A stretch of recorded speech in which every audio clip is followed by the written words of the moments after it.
Yes, sir. So welcome to my class. I'm going to take a class on pronoun reference, and today I'll show you some rules on this topic. And if you perfectly and carefully participate in my class, I think you will be able to complete this topic perfectly, and you will be able to get a good score in your exam. Whenever I'm talking, please mute your microphone so that it doesn't disturb the class. Okay. So our today's topic is episode 1, pronoun reference. So why I have given this episode 1? There is part 1, or you can call it episode 1, pronoun reference. I will take this class more than 3 or 4, because most of you find this topic not so easy, difficult, though it is not very difficult topic actually. If you follow this class, I think you will be able to answer all the question. Okay. So can you see my slide? Yes, sir. Very good. In my last class, I gave you the idea about some mistakes or errors in the use of pronoun. The use of pronoun, whenever we use pronoun in our writing, that it is sometimes not clear or it is unclear. So this is our duty, this is the examiner's duty to make it clear, isn't it? So Yes, sir. when you are going to make it clear, so you have to know how many mistakes you are doing, or we get the mistakes in our exam or in our question. So basic mistakes. Today I will show you some mistakes. কিছু ভুল দেখাবো, কি কি ভুল, এবং how you will make them correct. Whenever you can understand the mistakes, then you can easily make them correct. You can turn them in correct answer. Okay, মানে ভুলটা বুঝতে পারলে তুমি সঠিকটা করে ফেলতে পারবা. So the first and foremost duty to all of the students that to find out the mistakes. প্রথম কাজ হচ্ছে মিস্টেক গুলা or unclear pronoun গুলোকে find out করা, বের করা. এটা হচ্ছে প্রথম কাজ. So this is the way how you will make it clear. So basic mistakes, I am showing you some mistakes today's class, and the next class I will show more mistakes. So finding out mistakes is the fundamental work to solve this topic. A, number and person. Number and person. In the case of number and person, type 1, noun এর পরিবর্তে pronoun ব্যবহৃত হয়, তাই noun এর number ও person অনুযায়ী আমরা personal pronoun ব্যবহার করি। খুব সিম্পল কথা যে প্রোনাউন হচ্ছে the replacement of noun, isn't it? Pronoun নাউনের পরিবর্তে বসে। This is the idea actually what you have got from the very beginning of your education life. একদম অনেক আগে থেকে তুমি পেয়েছো এই লাইফ এটা। Someone's microphone is disturbing us. Please mute your microphone. We are very few. So noun এর পরিবর্তে pronoun ব্যবহৃত হয়, তাই noun এর নাম্বার ও পার্সন অনুযায়ী আমরা পার্সোনাল pronoun ব্যবহার করি। আচ্ছা, এখন what we should mark very clearly and critically, that is the number ও পার্সন অনুযায়ী আমরা পার্সোনাল pronoun ব্যবহার করি। তার মানে হচ্ছে নাম্বার ও পার্সনটাকে আমাদের অনেক সময় অ্যান্টিসিডেন্ট অনুযায়ী ব্যবহার করা হয় না। That is the mistake. We try to find out যে নাম্বারটা ঠিকভাবে করা হয়েছে কিনা, দ্যাট মিনস সিঙ্গুলার এবং প্লুরালের যে এগ্রিমেন্ট, যে অ্যান্টিসিডেন্টটা যদি সিঙ্গুলার হয় তাহলে প্রোনাউনটা অ্যান্টিসিডেন্ট অনুযায়ী হবে যে সিঙ্গুলার হবে, আবার অ্যান্টিসিডেন্ট যদি প্লুরাল হয় তাহলে প্রোনাউনটা অবশ্যই সেটা প্লুরাল হবে। একই পাশে পার্সন, যেটা আমি লাস্ট ক্লাসে দেখিয়েছি, শাহরুখকে যদি আমি শি উচ্চারণ করি যে she is handsome in Bollywood industry, then everyone will laugh of you that Shahrukh কিভাবে মেয়ে হয়। এই প্রবলেমটা কিন্তু আমরা কথা বলার সময় করে ফেলি। হ্যাঁ, যেমনটা ধরা যাক আমি বললাম যে ফাইজা is a very good student, হ্যাঁ, বাট হি ইজ স্মার্ট, হ্যাঁ, look at my, he is smart, he is regularly attended all of the online classes, I am continuously using he, and Faiza is getting a nuclear bomb. Sir আমাকে বারবার he বলছে, I am going to be a nuclear bomb, I will blast and I will not attend the next class because of addressing as a he. কেন আমাকে ছেলে হিসাবে address করলো? Faiza will be a nuclear bomb. তাহলে এই যে একজনকে আমি মেয়ের সাথে, একজন ভদ্র মহিলার সাথে আমি কথা বলছি, কিন্তু তার সাথে কি বললাম, আমি ম্যাসকুলিন জেন্ডার অ্যাড্রেস করলাম, এতে করে তাহলে কি হবে, রেগে যাবে। হ্যাঁ, আননোয়িংলি আমি জাকির স্যারের সাথে কথা বলতেছি, জাকির স্যারকে আমি বারবার বলছি she is my best colleague, হ্যাঁ, in my college. What will happen in the case of Zakir sir? Sir আমাকে সেই হিসাবে অ্যাড্রেস করলো। এই যে প্রবলেম অ্যারাইজ করে আমাদের প্রত্যেক প্রাত্যহিক জীবনের কথোপকথন থেকে শুরু করে সব জায়গায় কিন্তু আমরা প্রনাউনের নাম্বার ও পার্সন ব্যবহার করার ক্ষেত্রে যে ভুলগুলো করি, সেই ভুলগুলো আগে জানতে হবে, এতে করে it is very easy to make it clear. So I have given you some example. Incorrect. If a student studies hard, you are sure to succeed. So what is the problem? I have already underlined. পরীক্ষার সময় কিন্তু তোমার এই underline করা থাকবে না, তুমি সেটাকে আন্ডারলাইন করবে, এবং অবশ্যই যে করবে কোনগুলো, যেগুলো তুমি কারেক্ট করলে সে তার নিচে আন্ডারলাইন করে দিবে। তবে প্রশ্নের মধ্যে তোমাদের যেটা কাজ করতে হবে, I suggest all of you that first underline all the pronoun whether it is clear or unclear, and then pick up those unclear pronoun কে পিক আপ করো, তারপরে আনক্লিয়ার pronoun গুলোকে ক্লিয়ার করে দাও। সবগুলো pronoun কিন্তু আনক্লিয়ার না, মনে রাখতে হবে। It is very important that many of you actually make or turn clear into unclear, whether it is your duty to unclear to clear. মাঝে মাঝে আমাদের অনেক পরীক্ষার্থীরা কি করে, ক্লিয়ারটাকে উল্টা আনক্লিয়ার করে দেয়। হ্যাঁ, আমাদের যেটা কাজ হচ্ছে আনক্লিয়ারটাকে ক্লিয়ার করা, সেজন্য প্রোনাউনগুলোকে আগে আন্ডারলাইন করব, তারপরে যেগুলো আনক্লিয়ার বা অস্পষ্ট কিংবা ভুল বা ব্যবহৃত হয়েছে সেগুলোকে আমি ক্লিয়ার করব, সেটা হচ্ছে আমার কাজ। তাহলে দেখো এখানে আমরা যেটা করেছি সেটা হচ্ছে if a student studies hard, he or she, so this is the way how you can clear it, make it clear. তারপরে he or she নিচে আমরা আন্ডারলাইন করব is sure to succeed। তাহলে এখান থেকে আমরা যেটা বুঝতে পারলাম সেটা হচ্ছে যে how you will make it clear and what is the way to find out. প্রথমে find out করতে হবে, then our duty is to make it clear. The next the baby is crying for his mother.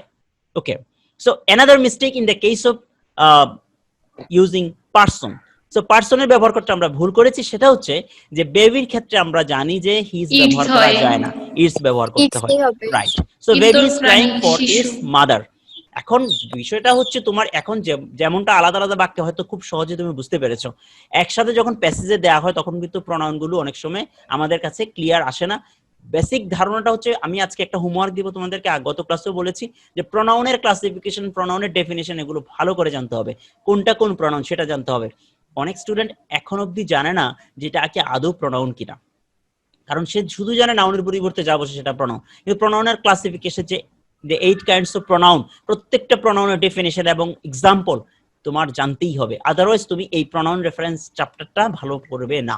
এটা হচ্ছে একেবারে সংবিধিবদ্ধ সতর্কীকরণ বিজ্ঞপ্তি যে প্রোনাউনের ক্লাসিফিকেশনের প্রত্যেকটা ডেফিনিশন এবং এক্সাম্পল ক্লিয়ার জানতে হবে, মুখস্থ থাকতে হবে।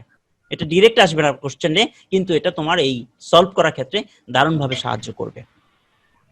So this is the way, first one, the basic mistake, that is number and person. Number এবং পার্সনের ক্ষেত্রে কি ভুল করে থাকে আমাদের প্রোনাউন রেফারেন্সিং এ।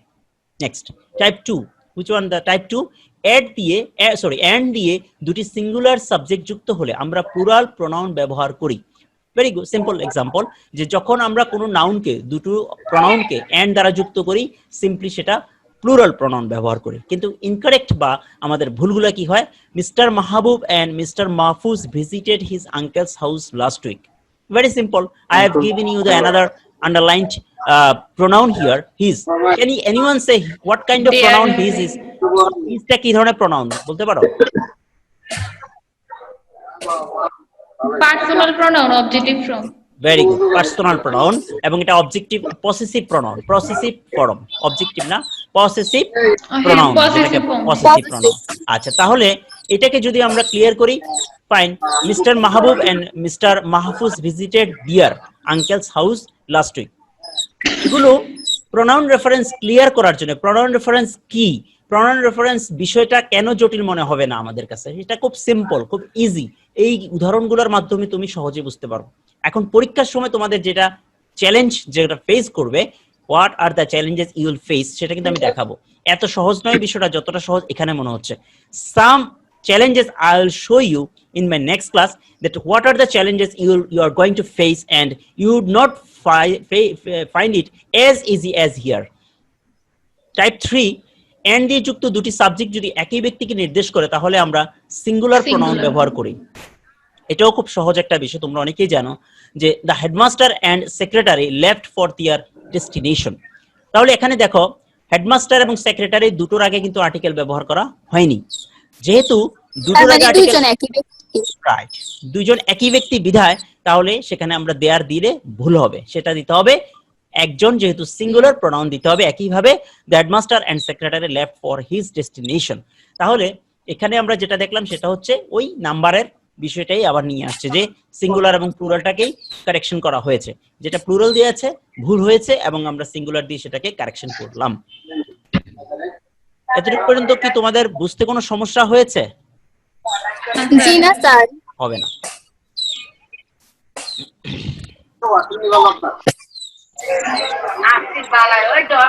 টাইপ 4 কিন্তু সাবজেক্ট যদি ভিন্ন ভিন্ন ব্যক্তিকে নির্দেশ করে তাহলে আমরা প্লুরাল প্রোনাউন ব্যবহার করি, সেক্ষেত্রে উভয় সাবজেক্টে পূর্বে আর্টিকেল থাকে। এটা তোমরা বুঝে গেছো অলরেডি। একটু আগের উদাহরণটা ঠিক বিপরীত বা ভাইস ভার্সা। একটু আগে ছিল একটা একই ব্যক্তি, এখানে কিন্তু আলাদা আলাদা ব্যক্তিকে যদি যখন মিন করবে তখন যদি ভিন্ন ভিন্ন ব্যক্তিকে নির্দেশ করে তাহলে প্লুরাল করে। যেমন the poet and the philosopher were responsible for his individual.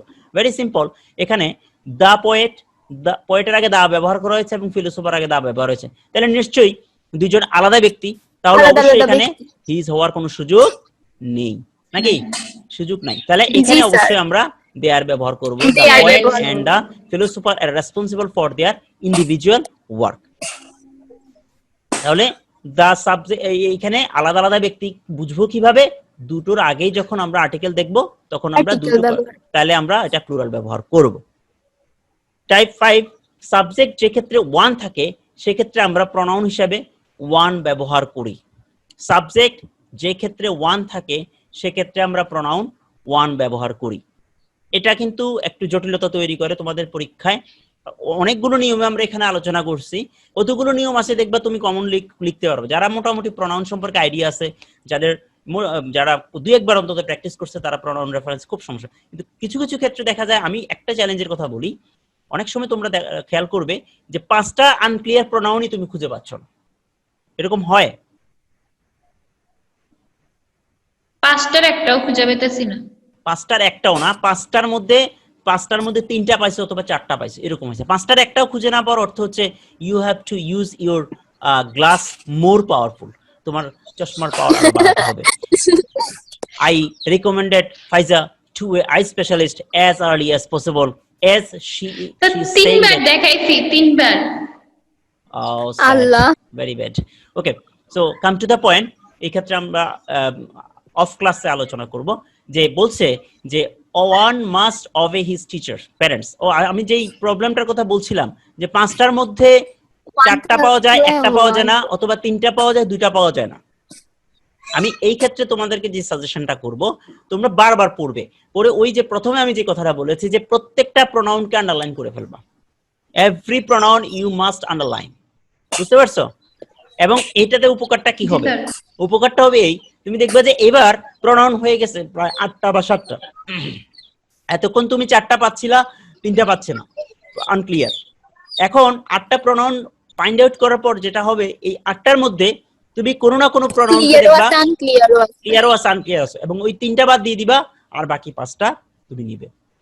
যে প্রবলেমটা এইভাবে ফেস করতে হয়, এরকম সমস্যা করার সময়, প্র্যাকটিস করার সময় তোমরা নিজেরাও পাবে এবং সেগুলো এভাবে প্র্যাকটিস করবে। আরেকটা হচ্ছে, দেখবা যে তোমার কাছে মনে হচ্ছে এটা ক্লিয়ার, তুমি দেখতেছো যে খুব সুন্দর একটা প্রোনাউন ব্যবহার করা হয়েছে, এটাতে কোনো সমস্যা নাই, তাহলে আমি কেন এটাকে আরো করব? এটাকে এই ক্ষেত্রে যেটা আমি সাজেস্ট করবো সেটা হচ্ছে, কখনো কখনো এই মিস্টেকটা করে থাকে, মিস্টেকটা যে এখানে প্রোনাউন না ব্যবহার করে সরাসরি যদি নাউনটা ব্যবহার করা হয় সেটা মোর ক্লিয়ার। আমার কথাটা কি বুঝতে পারছো? মানে শুধু প্রোনাউনই যে এখানে ভুল হয় তা না, মিস্টেক গুলো অনেক ধরনের হতে পারে, এরর গুলো অনেক ধরনের হতে পারে, নাম্বার হতে পারে, পারসন হতে পারে, তোমার ভুল প্রোনাউন ব্যবহার করা হতে পারে, প্রোনাউন না ব্যবহার করে আবার সরাসরি নাউন ব্যবহার করতে হবে, সেটাও একটা প্রোনাউনের এরর বা প্রনাউন আনক্লিয়ার কে ক্লিয়ার করা হয়। এই কথাগুলো মাথায় রাখতে। তো সেজন্য আমি প্রথমেই বলেছি যে কোন কোন ভুলগুলো হয় বা হয়ে থাকে সেটাকে বোঝা। আর স্ট্র্যাটেজিটা হচ্ছে সবগুলো প্রনাউনকে আন্ডারলাইন করবা, সবগুলো প্রনাউনকে আগে দেখবা ভালো করে, দেখে এর মধ্যে কোন পাঁচটা আনক্লিয়ার আছে সেই পাঁচটাকে ক্লিয়ার করার চেষ্টা করবে। অবশ্যই কখনোই তুমি ক্লিয়ারটাকে আবার আনক্লিয়ার করবে না। আরেকটা হচ্ছে লাস্ট যেটা বলেছিলাম যে তোমার নাউন ব্যবহার করলে যদি প্রনাউন না ব্যবহার করে নাউন ব্যবহার করে যদি সেটা ক্লিয়ার হয়, then you can use in that case you should use noun to make it more clear. আমার কথাটা কি বুঝতে পারছো তোমরা? জি স্যার, অনেক সময় তো আগের সেন্টেন্সে কোনো নাউন থাকে না, তখন মনে হয় নাউন।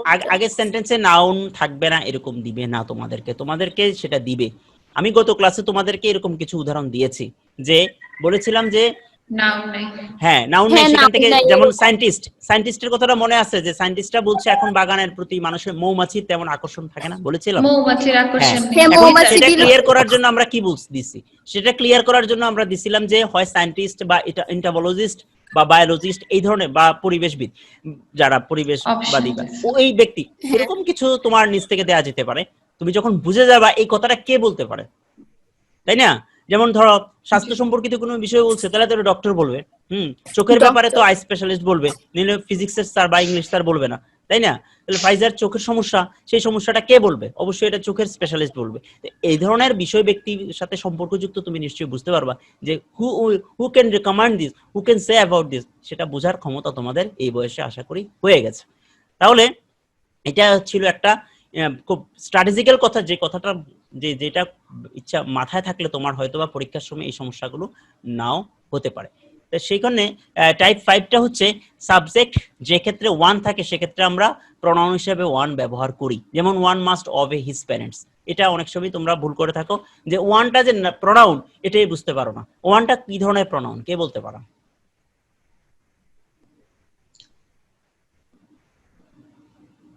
ওয়ানটা কি ধরনের প্রনাউন? এই প্রনাউনের নাম কি? সংখ্যাবাচক সর্বনাম।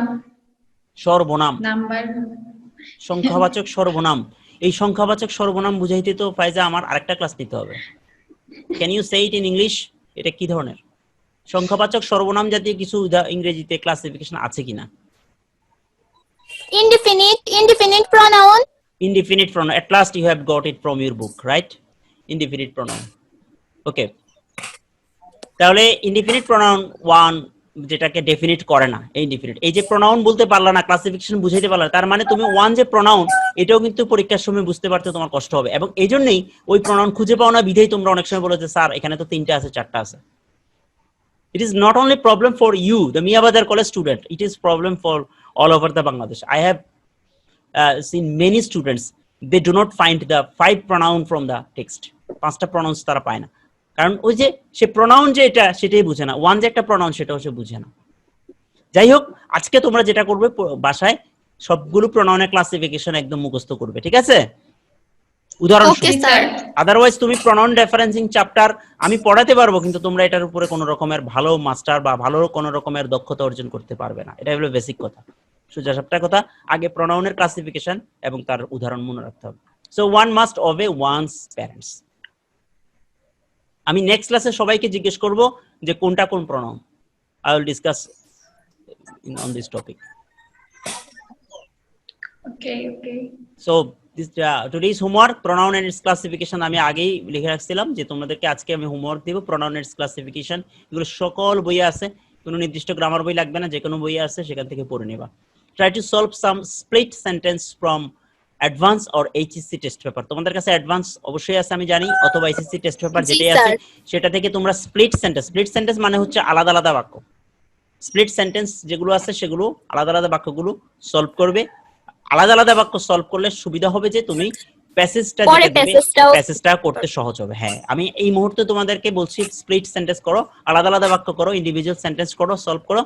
সেগুলো আজকে যেমন এখানে আমি ইনকারেক্ট কারেক্ট দিয়ে যেভাবে করলাম, আরেকটা বই তোমরা সাজেশনে রাখতে পারো, অনুপম প্রকাশনের একটা বই আছে, এটা অনেক ভালো লিখছে, আমার কাছে বইটা আছে, আমি আজকে সকালেও আমি দেখলাম, অনেক ভালো লিখছে এটা। আসলে কিছু কিছু টপিক কিছু কিছু বই ভালো লিখে, যদি সম্ভব হয় বইটা কালেক্ট করতে পারো, ওটাতেও ক্লাস প্রনাউন রেফারেন্সিং এর উপরে ভালো কিছু জিনিস আছে। তো না থাকলে দরকার নাই, অ্যাডভান্স বইটাই ফলো করো, অ্যাডভান্স বইটাতে আছে ভালো, এটাতে বোর্ড কোশ্চেন গুলা আর বিশেষ করে প্রথমে আজকে যেটা করবা স্প্লিট সেন্টেন্স গুলো, আলাদা আলাদা বাক্যগুলো করবা। আর আমার মনে হয় আলাদা আলাদা বাক্যগুলো করলে তোমরা সহজেই এই প্যাসেজ গুলো করতে পারবা আর কি। তো তোমাদের আর কোনো কোশ্চেন আছে কিনা বলো? যাক, ঠিক আছে, আমাদের Okay, সময় sir. প্রায় শেষের দিকে চলে আসছে। ভালো থাকবে সবাই, সুস্থ থাকবে। আল্লাহ হাফেজ। আসসালামু আলাইকুম স্যার। আসসালামু আলাইকুম sir. Thank you very much. আসসালামু আলাইকুম।